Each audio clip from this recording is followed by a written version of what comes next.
Guys, welcome to my channel bio by Kirti. मेरा नाम कीर्ति सिंह है। मैं एक बायोलॉजी एजुकेटर हूं और अपने वीडियोस के माध्यम से बायो के छोटे छोटे कॉन्सेप्ट्स को क्लियर करने की कोशिश कर रही हूं।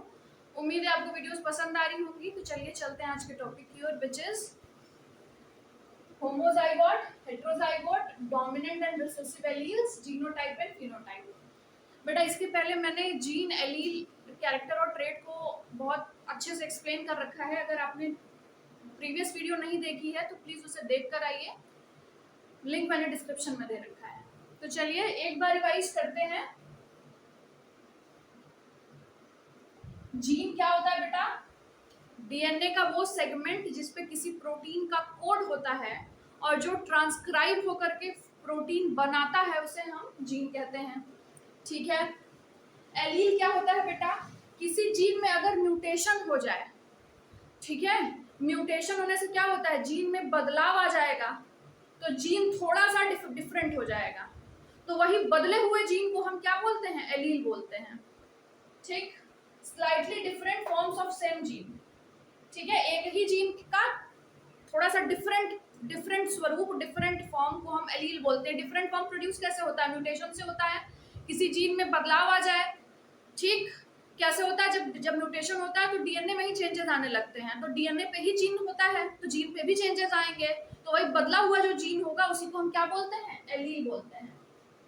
Responsible for appearance of different traits of same character.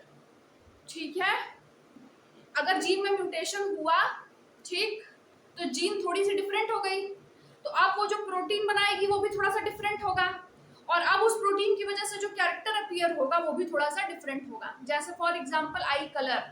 I colour अलग अलग हो सकता है, ब्राउन आई हो सकती है, ब्लैक हो सकती है, ग्रीन हो सकती है। ठीक है, बहुत सारे शेड्स होते हैं आई कलर के। ठीक, तो ये क्यों होते हैं? क्योंकि वो जो आई कलर वाला जीन है, ठीक है, म्यूटेशन की वजह से उसके अलग अलग एलील्स प्रोड्यूस हुए हैं। अब डिपेंडिंग अपॉन कि जो इंसान है उसमें कौन सा एलील है, उसका आई कलर अलग अलग, मतलब उसका आई कलर आता है। ठीक है, आई कलर के जीन में म्यूटेशंस हुए तो अलग अलग एलील्स प्रोड्यूस हुए। उन अलग अलग एलील्स की वजह से अलग अलग टाइप का पिगमेंट सिंथेसाइज हुआ, और इसी वजह से डिफरेंट आई कलर्स आपको देखने मिलते हैं डिपेंडिंग अपॉन कि उस इंसान में कौन सा वाला एलील प्रेजेंट है। ठीक है, तो आई colour is the character and brown, black, green, ठीक है, ये सब उसके ट्रेट्स हैं। ठीक, तो एक कैरेक्टर के अलग अलग ट्रेट्स के लिए एक ही जीन की अलग अलग एलील रिस्पॉन्सिबल होती है। ठीक, कैरेक्टर क्या बेटा? Outwardly appearing feature. किसी भी ऑर्गेनिज्म का कोई भी फीचर है वो सब कैरेक्टर ही है। ठीक, as for example hair colour, skin colour, height, eye colour, everything, hair type, hair colour. Trait क्या है बेटा? Alternate forms of same character. एक ही कैरेक्टर के ऑल्टरनेट फॉर्म, जैसे कि भी मैंने बोला, height is the character, tallness and dwarfness is the trait, eye colour is the character, blue, green, black, these are the traits. ठीक है, तो ये this was about gene, allele, character and trait. तो चलिए अब इस टॉपिक पे आते हैं।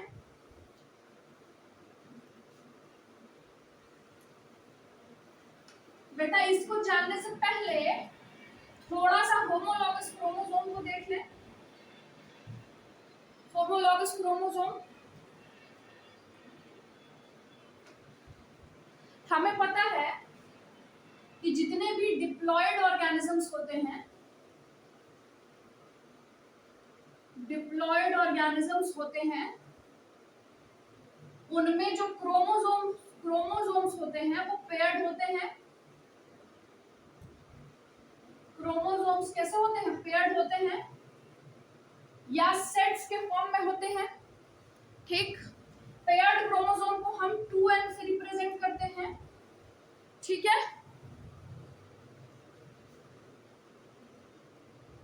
For example humans, we are diploid organisms. ठीक है, 2n का मतलब है डिप्लॉयड। ठीक, तो ह्यूमंस आर डिप्लॉयड ऑर्गेनिजम्स। हमारे में टोटल क्रोमोसोम्स कितने होते हैं बेटा? टोटल क्रोमोसोम्स होते हैं 46। और ये 46 क्या होते हैं, क्योंकि डिप्लॉयड ऑर्गेनिजम्स है तो ये 46 क्या होते हैं, पेयर्ड होते हैं। ठीक, तो कितने पेयर्स बनते हैं, कितने पेयर्स बनते हैं, 23 पेयर्स बनते हैं। ठीक है, ऐसे अलग अलग स्पीशीज में क्रोमोसोम का नंबर अलग अलग होता है। ठीक है, लेकिन अगर वो डिप्लॉयड है तो उसके क्रोमोसोम्स क्या होंगे, सेट के फॉर्म में प्रेजेंट होंगे या पेयर्ड कंडीशन में होंगे। ठीक, तो ये जो पेयरिंग हुई है बेटा, हम तो कह रहे हैं ना 20 पेयर्स बने हैं, डिप्लॉयड ऑर्गेनिज्म में पेयर्स बने हैं। तो पेयरिंग होती है, तो पेयरिंग किसके बीच में होती है, पेयरिंग होती है होमोलॉगस क्रोमोसोम के बीच में। ठीक है, दिस पेयरिंग टेक्स प्लेस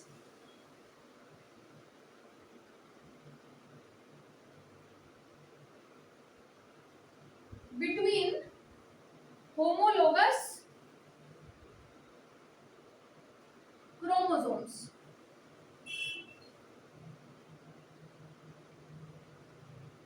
ठीक है, ये पेयरिंग किसके बीच में होती है बेटा, होमोलोगस क्रोमोसोम्स के बीच में होती है। ठीक है,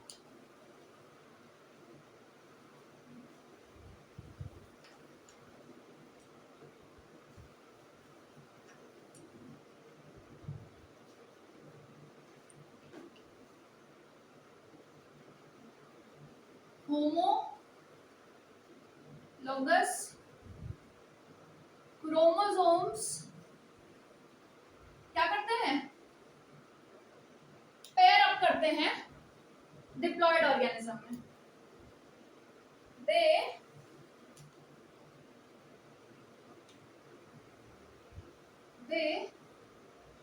pair up in diploid organisms। ठीक, अच्छा पेयरिंग क्यों होती है और ये होते कैसे हैं बेटा, ये इनके फीचर्स ये होते हैं कि ये सेम साइज के होते हैं, सेम शेप होता है, सेम पोजीशन ऑफ सेंट्रोमियर होती है,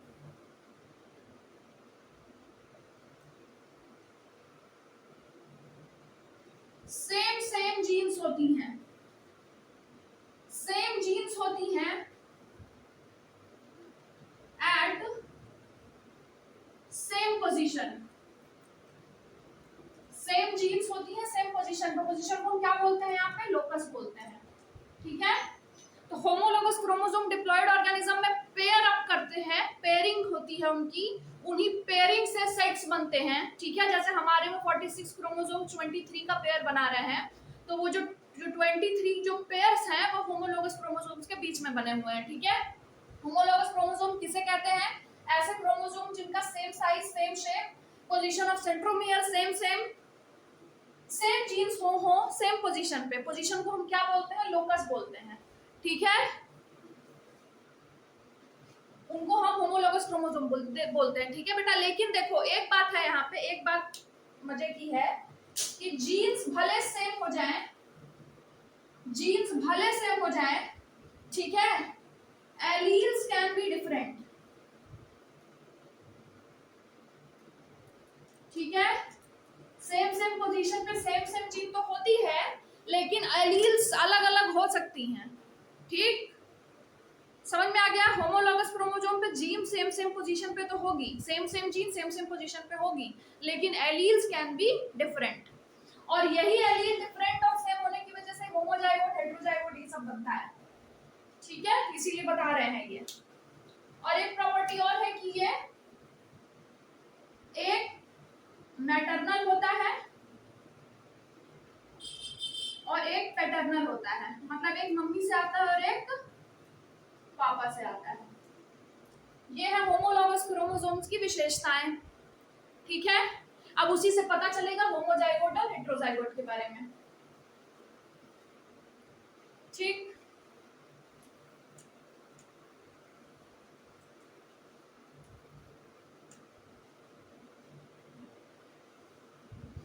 तो बेटा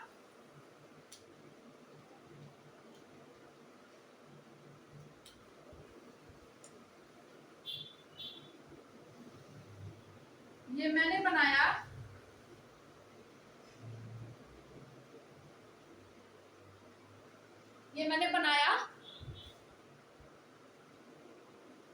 होमोलॉगस पेयर। होमोलॉगस पेयर किसको कहते हैं? जब होमोलॉगस क्रोमोसोम्स पेयर अप करके पेयर बनाते हैं, that pair is known as homologous pair. ठीक है, होमोलॉगस क्रोमोसोम्स के पेयर को हम कहते हैं होमोलॉगस पेयर। तो ये होमोलॉगस पेयर है, ये होमोलॉगस क्रोमोसोम से बना है। ठीक, दीज आर होमोलॉगस क्रोमोसोम्स। एक मैटरनल है, एक पैटर्नल है। ठीक है, अब इस पे क्या होंगी, देखो एग्जैक्ट सेम सेम साइज का है। ठीक, same same shape, same same size, position of centromere भी एकदम सेम है। अब चलो हम इस पे एक आध जीन का पेयर बना देते हैं। ठीक,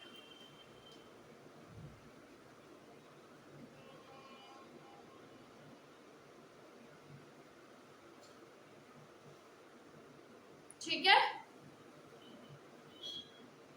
सेम सेम पोजीशन पे सेम सेम जीन प्रेजेंट है। सपोज करिए ये जीन जो मैंने बनाई है ये है टॉलनेस की जीन, या sorry this gene is about the height. ये जीन क्या है? हाइट की जीन है।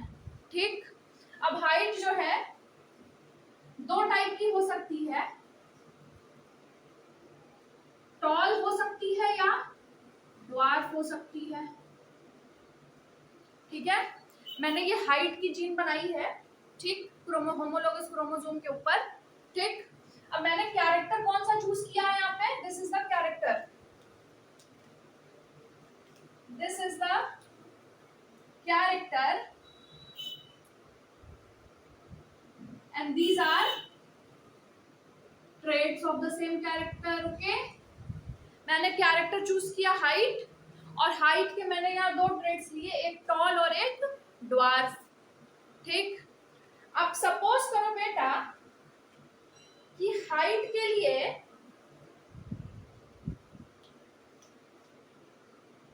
जो जीन हम ले रहे हैं, जीन फॉर हाइट,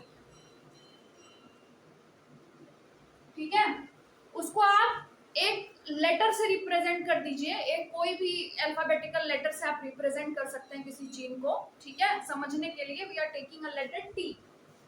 ठीक है, हाइट के जीन को रिप्रेजेंट करने के लिए हम टी लेटर का यूज कर रहे हैं। This letter we are using for denoting the gene for the height. T letter, इससे हम क्या करेंगे? रिप्रेजेंटेशन करेंगे हाइट की जीन का। ठीक है,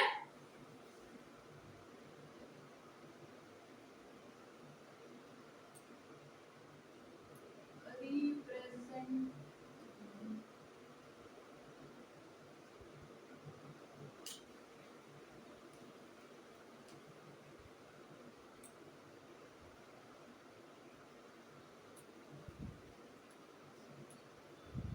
ठीक है, टी लेटर से हम हाइट की जीन को रिप्रेजेंट करेंगे। तो टॉलनेस के लिए बेटा हम ले लेते हैं कैपिटल टी, मतलब जिस एलील से टॉल हाइट आएगी उसको हम कैपिटल टी से रिप्रेजेंट कर दें, और जिस टी से स्मॉल हाइट आएगी उसको हम स्मॉल टी से रिप्रेजेंट कर दें। ठीक है, ऐसे। ठीक है, हम लोग बोलते हैं ना कि एलील्स क्या होती हैं? एक ही जीन के दो अलग अलग फॉर्म्स जो कि म्यूटेशन के द्वारा प्रोड्यूस हो जाए उसको हम एलील बोलते हैं। तो height is the character, tallness and dwarfness is the trait. अब हम हाइट के जीन को अपने अंडरस्टैंडिंग के लिए अगर हम एक अल्फाबेट से रिप्रेजेंट करते हैं, सपोज करो टी से रिप्रेजेंट करते हैं। ठीक, तो टी के ही अगर हमें दो फॉर्म्स लिखने हैं तो एक को हम दो एलील्स बनाने हैं इसके, तो एक को हम कैपिटल टी से रिप्रेजेंट कर दें, एक को स्मॉल टी से। ठीक है, जिससे पता चल जाए कि वो दो एक ही जीन के दो अल्टरनेट फॉर्म्स हैं। ठीक, तो एक एलील को हम रिप्रेजेंट कर रहे हैं कैपिटल टी से और एक एलील को हम रिप्रेजेंट कर रहे हैं स्मॉल टी से। तो ये क्या है? ये दोनों क्या है बेटा? Capital T and small T, these are alleles.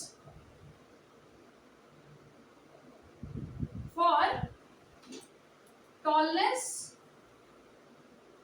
And dwarfness.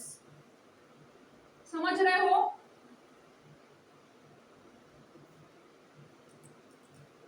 ठीक है। होमोलॉगस क्रोमोसोम है, उसमें क्या होता है, सेम पोजीशन पे सेम जीन होती है, लेकिन एलील डिफरेंट हो सकती है, एलील अलग हो सकती है, लेकिन जीन सेम ही रहेगी।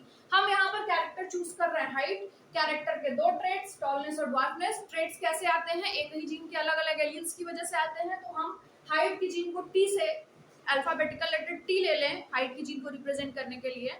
तो टी के हम दो अल्टरनेट फॉर्म्स के लिए एक कैपिटल टी और एक स्मॉल टी ले लेंगे। ठीक है, capital T and small T R the alleles for different traits of the same character. Different traits कौन कौन से हैं, टॉलनेस और ड्वार्फनेस। टॉलनेस को हम, टॉलनेस के लिए, इस ट्रेट के लिए ये एलील रिस्पॉन्सिबल है कैपिटल टी, और ड्वार्फनेस के लिए, इस ट्रेट के लिए स्मॉल टी वाला एलील रिस्पॉन्सिबल है। ठीक है, तो ये क्या है, एलील है। ठीक, अब एक ऑर्गेनिज्म में बेटा दो होमोलॉगस क्रोमोसोम्स होते हैं जो कि पेयर अप करते हैं। तो यहाँ पर मैंने यहाँ पर ये दो जीन्स बनाई हैं।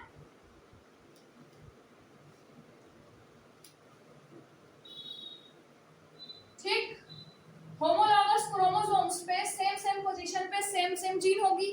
सपोज करो इसके पास जीन है capital T and capital T, ये हो सकता है, ये हो सकता है किसी में भी। ठीक है, या दूसरी कंडीशन क्या होगी बेटा, एक और कंडीशन हो सकती है ना,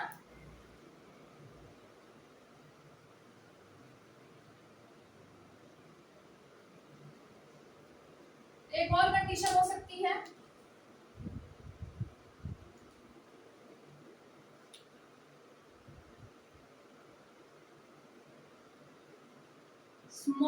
स्मॉल टी प्रेजेंट हो सकता है, ये भी तो हो सकता है।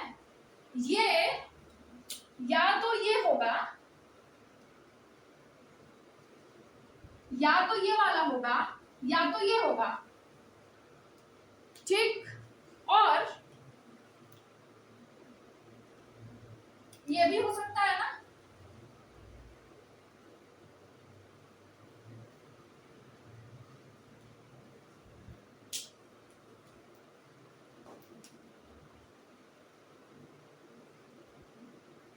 ये भी तो हो सकता है।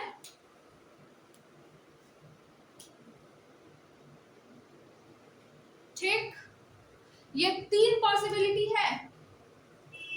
ठीक, अब देखो,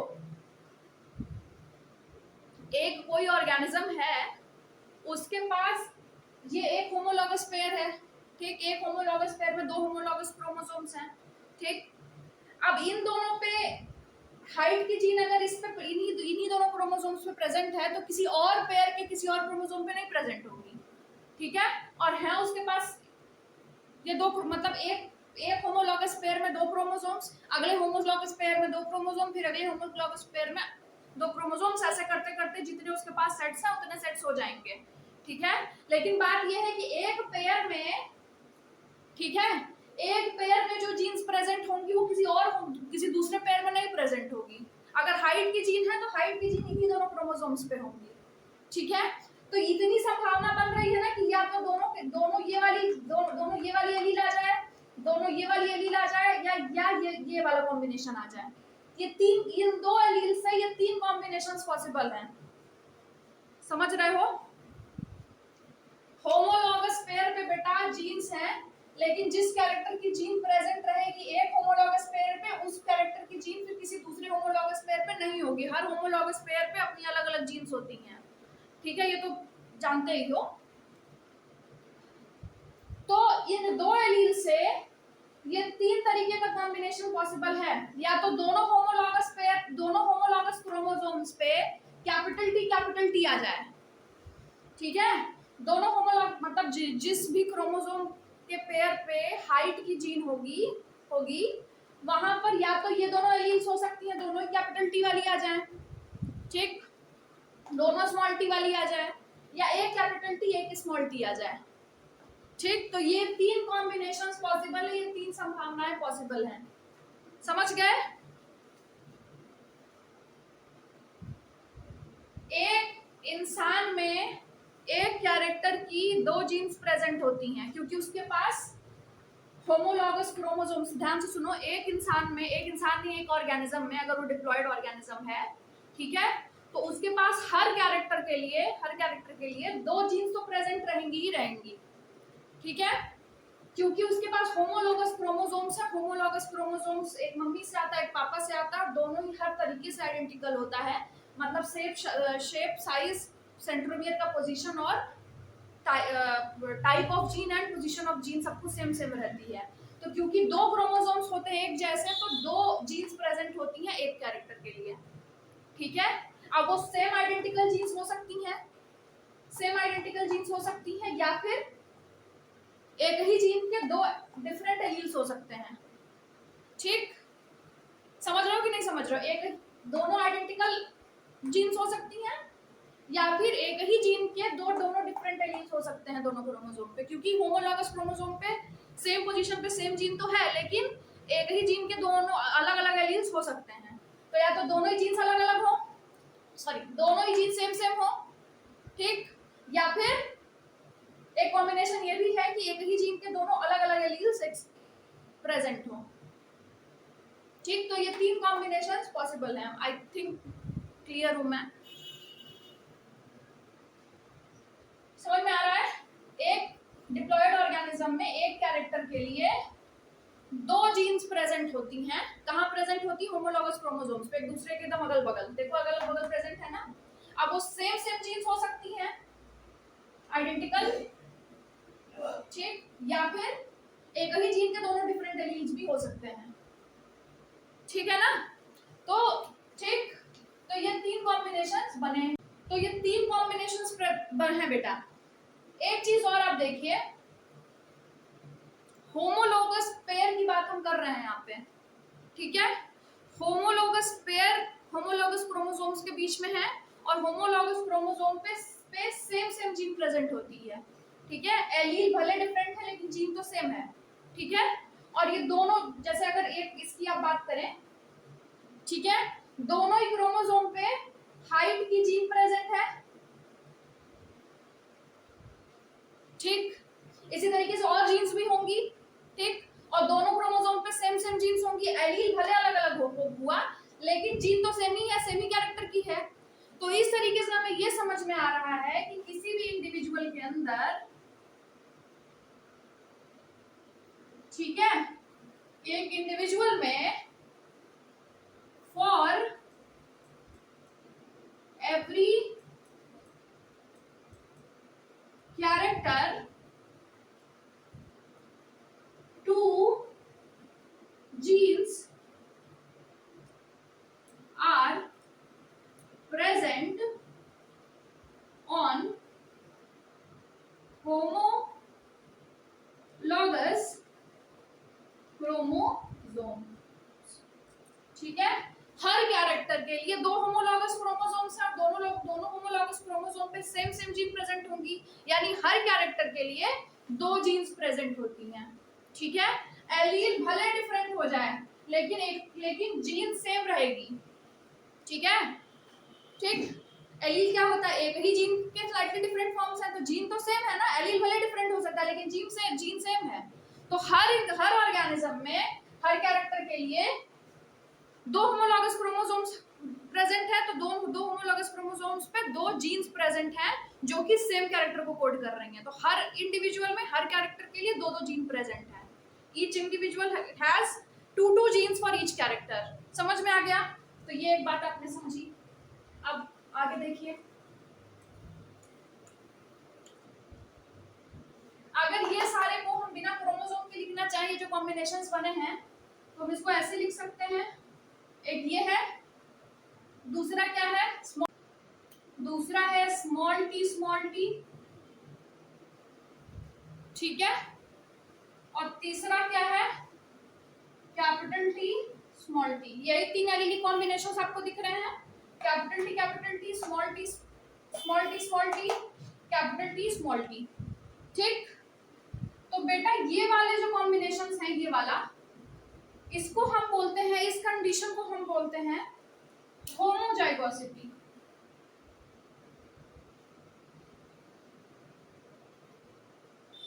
बोलते हैं? होमोजाइगोसिटी। होमोजाइगोसिटी का मतलब है कि एक इंडिविजुअल के अंदर, ठीक है, दोनों होमोलॉगस क्रोमोसोम्स के ऊपर सेम कैरेक्टर की आइडेंटिकल एलील्स प्रेजेंट हैं, तो हम उस अवस्था को क्या बोलेंगे? होमोजाइगोसिटी। एक इंडिविजुअल के अंदर दोनों होमोलॉगस क्रोमोसोम के ऊपर सेम कैरेक्टर की आइडेंटिकल एलील्स प्रेजेंट हैं, तो उस अवस्था को, उस कंडीशन को हम क्या बोलते हैं? होमोजाइगोसिटी। एक इंडिविजुअल के ऊपर होमोलॉगस क्रोमोसोम, एक इंडिविजुअल के अंदर होमोलॉगस क्रोमोसोम के ऊपर एक कैरेक्टर की दोनों आइडेंटिकल एलील्स प्रेजेंट है, तो उसको हम क्या बोलेंगे? होमोजाइगोसिटी। ठीक, इसको क्या बोलेंगे? इसको बोलेंगे हेटेरोजाइगोसिटी।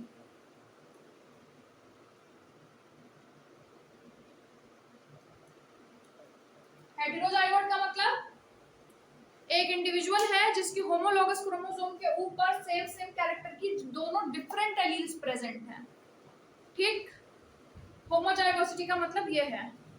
ठीक, identical allelic combination present on the homologous chromosome in an individual is the homozygosity या होमोजाइगस कंडीशन।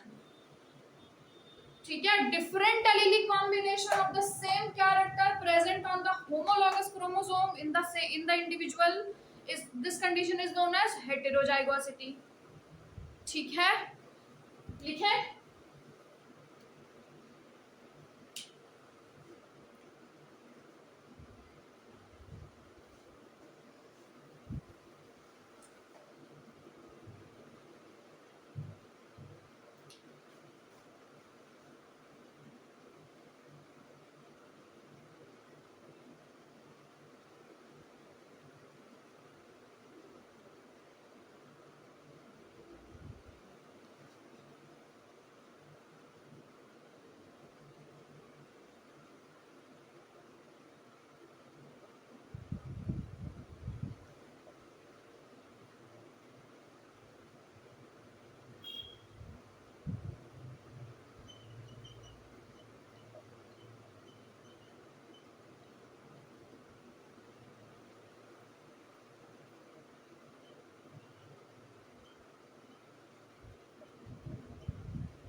ठीक है, same allelic combination for any character present on homologous chromosome in an individual is known as homozygosity.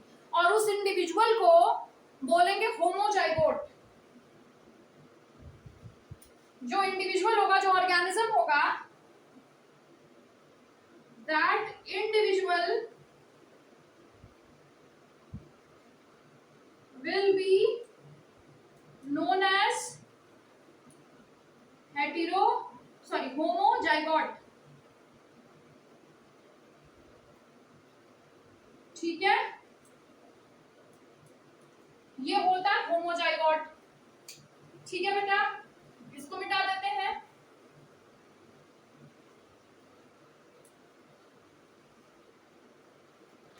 ये है, ये क्या है? इस state को क्या बोलते हैं? हेटेरोजाइगोसिटी बोलते हैं।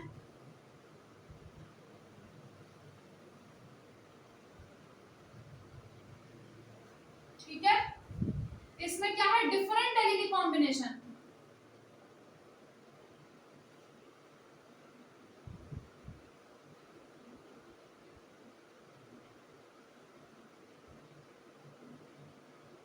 For any character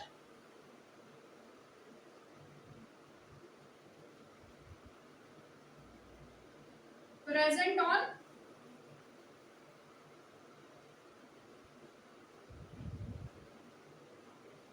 homologous chromosome in an individual। ठीक है, किसी कैरेक्टर के लिए जो डिफरेंट एलीलिक कॉम्बिनेशन है, अगर वो होमोलोगस क्रोमोसोम के ऊपर प्रेजेंट है किसी भी इंडिविजुअल के अंदर, तो उस कंडीशन को, that state is known as, that condition is known as heterozygosity, ठीक है। वो जो इंडिविजुअल होगा उसको हम क्या बोलेंगे, इंडिविजुअल को क्या बोलेंगे, इंडिविजुअल को हम बोलेंगे हेटेरोजाइगोट, ठीक है। ठीक, अगर किसी कैरेक्टर की दो एलील्स हैं, ठीक है, किसी पॉपुलेशन में किसी कैरेक्टर की दो एलील्स प्रेजेंट हैं, तो उसके 3 कॉम्बिनेशंस पॉसिबल हैं, ठीक है। ये वाला जो कॉम्बिनेशन है इसमें क्या है, same alleles, identical alleles present है होमोलॉगस क्रोमोसोम के ऊपर, तो इस कंडीशन को हम बोलते हैं होमोजाइगोसिटी, और जिस भी इंसान के अंदर ये चीज होती है उसको हम कहते हैं होमोजाइगोट। और अगर सेम कैरेक्टर की दो डिफरेंट एलील्स प्रेजेंट है होमोलॉगस क्रोमोसोम के ऊपर, तो उस अवस्था को हम कहते हैं हेटेरोजाइगोसिटी, और उस इंसान को हम कहते हैं हेटेरोजाइगोट, ठीक है। अब आइए देखें बेटा,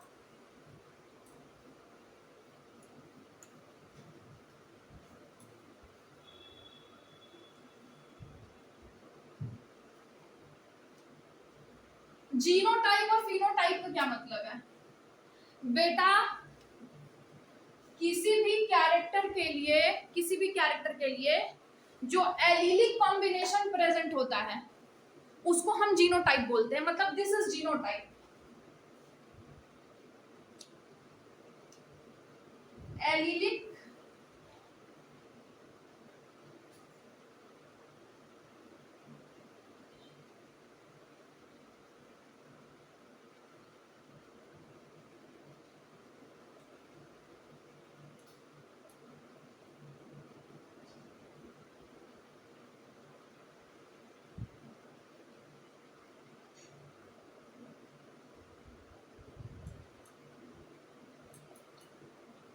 ठीक है, किसी भी इंडिविजुअल में किसी भी कैरेक्टर के लिए जो एलीलिक कॉम्बिनेशन प्रेजेंट होता है उसको हम क्या बोलते हैं, उसे हम बोलते क्या है, जीनोटाइप।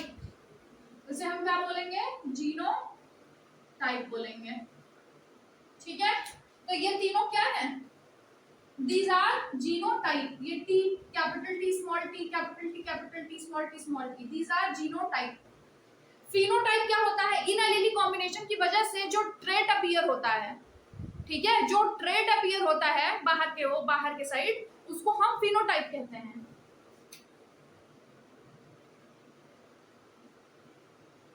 फिनोटाइप मतलब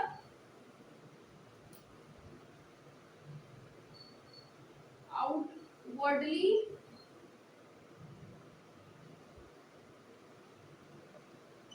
expressed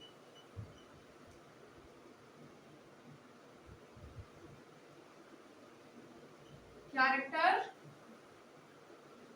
for a particular allylic combination. जो भी एलिलिक कॉम्बिनेशन क्रोमोसोम में प्रेजेंट है उसकी वजह से जो बाहर फीचर अपीयर हो रहा है, जो बाहर कैरेक्टर अपीयर हो रहा है, उसको हम क्या बोलते हैं, फिनोटाइप। यानी कि फिनोटाइप यहाँ पर क्या है, यहाँ पर फिनोटाइप क्या हो सकता है, यहाँ पर टॉलनेस या ड्वार्फनेस हो सकती है, तो यही है क्या है, फिनोटाइप है। समझ गए, किसी भी कैरेक्टर के लिए जो एलीलिक कॉम्बिनेशन प्रेजेंट होता है उसको हम जीनोटाइप बोलते हैं, और उस जीनोटाइप की वजह से जो बाहर कैरेक्टर आ रहा है, मतलब उस कैरेक्टर को हम बोल देंगे क्या, फिनोटाइप, या उस ट्रेट को हम क्या बोलेंगे, फिनोटाइप, ठीक है।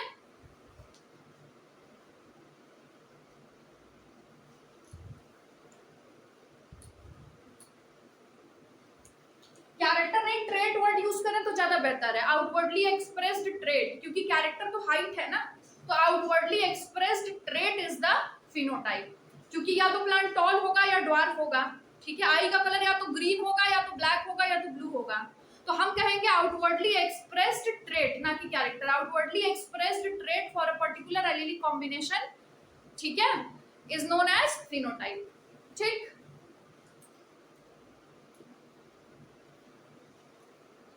तो बेटा होमोजाइगोट हेटेरोजाइगोट तो समझ आ गया, जीनोटाइप फिनोटाइप भी समझ आ गया। डोमिनेंट और रिसेसिव एलील का क्या मतलब है, देखो हम बताते हैं, बहुत सिंपल सा कॉन्सेप्ट है। आपको पता है बेटा, अगर ये वाला कॉम्बिनेशन आएगा, ठीक है, कैपिटल टी हमने टॉलनेस के लिए रखा था, ठीक है। ये वाली एलील टॉलनेस की है और स्मॉल टी वाली ड्वार्फनेस की है, ठीक है। Capital T this allele will code for tallness and small T will code for dwarfness, ठीक।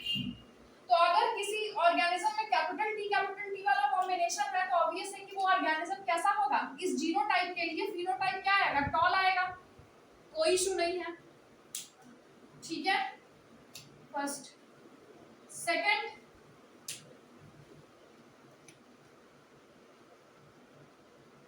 ठीक है। इसमें क्या है, दोनों ही ड्वार्फनेस के लिए है तो इसमें क्या आएगा, जो ऑर्गेनिज्म होगा वो ड्वार्फ होगा, इसमें तो कोई इशू नहीं है। इशू किस में आएगा बेटा, थर्ड वाले टाइप में जो हेटेरोजाइगोट है इसमें आएगी प्रॉब्लम, समझने में आपको, ऐसे भी नहीं आएगी। इसमें क्या फिनोटाइप होगा, इसमें तो दोनों एलील्स प्रेजेंट हैं, टॉलनेस वाली एलील भी प्रेजेंट है और ड्वार्फनेस वाली एलील भी प्रेजेंट है, तो इसका फिनोटाइप, इसमें कोई एक ही फिनोटाइप अपीयर होगा, ठीक है। भले ही दोनों एलील साथ साथ प्रेजेंट है हेटेरोजाइगोट में, ठीक है। ये वाली कंडीशन हेटेरोजाइगोसिटी कहलाती है और जो ऑर्गेनिज्म होता है उसको हेटेरोजाइगोट बोलते हैं। तो भले ही हेटेरोजाइगोट में दोनों एलील्स प्रेजेंट है, दोनों ही ट्रेट की एलील्स प्रेजेंट है, लेकिन बाहर कोई एक ही ट्रेट अपीयर होगा। ये हम कैसे कह रहे हैं, मेंडल ने जो एक्सपेरिमेंट किया था उसके आधार पे कह रहे हैं, मेंडल की ऑब्जर्वेशन के आधार पे ये बात बोली जा रही है और यही होता ही है, ये ऑब्जर्वेशन के हिसाब से बातें की जा रही हैं। तो ये वाला जो ये वाला एलील कॉम्बिनेशन हुआ बेटा, तो टॉल आई, हाइट क्या आई, टॉल आई, समझ में आया।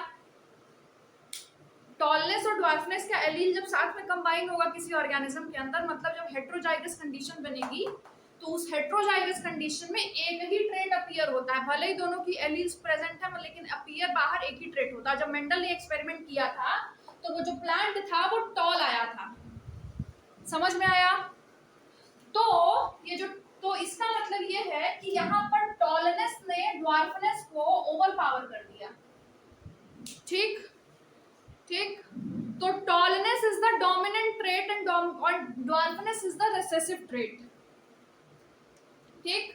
टॉलनेस ने ड्वार्फनेस को ओवरपावर कर दिया, tallness is the dominant trait, dwarfness is the recessive trait.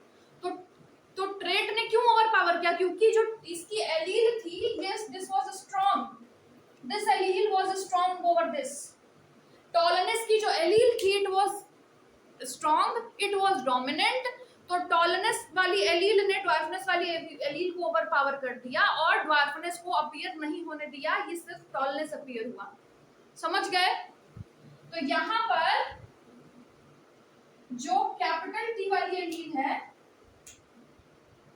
ये क्या है, डोमिनेंट एलील है। डोमिनेंट हम इसको क्यों बोल रहे हैं, क्योंकि इसने दूसरी वाली एलील को ओवरपावर कर दिया, मतलब उसको एक्सप्रेस नहीं होने दिया, मतलब स्ट्रॉन्ग है, दिस एलील इज स्ट्रॉन्ग। तो जो स्ट्रॉन्ग एलील होगी उसी की चलेगी।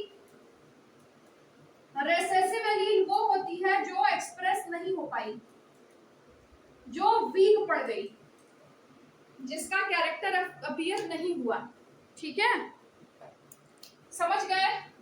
तो हेटेरोजाइगस कंडीशन में जब एक कैरेक्टर के दोनों ट्रेट्स की एलील साथ में आती हैं तो उसमें एक एलील भारी पड़ती है दूसरे के ऊपर, जो भारी एलील होती है मतलब जो स्ट्रॉन्ग वाली होती है वही एक्सप्रेस होती है, दूसरी वाली नहीं एक्सप्रेस हो पाती। तो जो एलील एक्सप्रेस हुई, जो स्ट्रॉन्ग थी, जिसने ओवर पावर किया, उसको डोमिनेंट बोलते हैं, और जो दब गई बेचारी, जो नहीं एक्सप्रेस हो पाई, जो कमजोर हो गई, उसको हम क्या बोलते हैं, रिसेसिव एलील बोलते हैं। समझ में आ गया बेटा। तो डोमिनेंट एलील कौन सी होती है, which overpowers the recessive allele, ठीक है, and gets expressed in heterozygote, ठीक है। जो रिसेसिव एलील को ओवर पावर कर दे और हेटेरोजाइगोट में खुद एक्सप्रेस हो, उसको हम क्या कहते हैं? एक्सप्रेस होने का मतलब जो अपना प्रोटीन बनाए, मतलब जिसका एक कैरेक्टर अपीयर हो गया, मतलब जिसका ट्रेट अपीयर हो गया है, नॉट कैरेक्टर तो अपीयर होगा ही, ठीक है। वो एलील जो कि दूसरी वाली मतलब यहाँ रिसेसिव एलील की बात हो रही है, जिसको ओवर पावर कर दे और खुद एक्सप्रेस हो, मतलब जिसका कैरेक्टर अपीयर हो, जिसका ट्रेट अपीयर हो, जिसका ट्रेट दिखाई दे, उसको हम बोलेंगे डोमिनेंट एलील। और जिसका ट्रेट दब जाए, ना दिखाई दे उसको हम क्या बोलेंगे? रिसेसिव एलील बोलेंगे।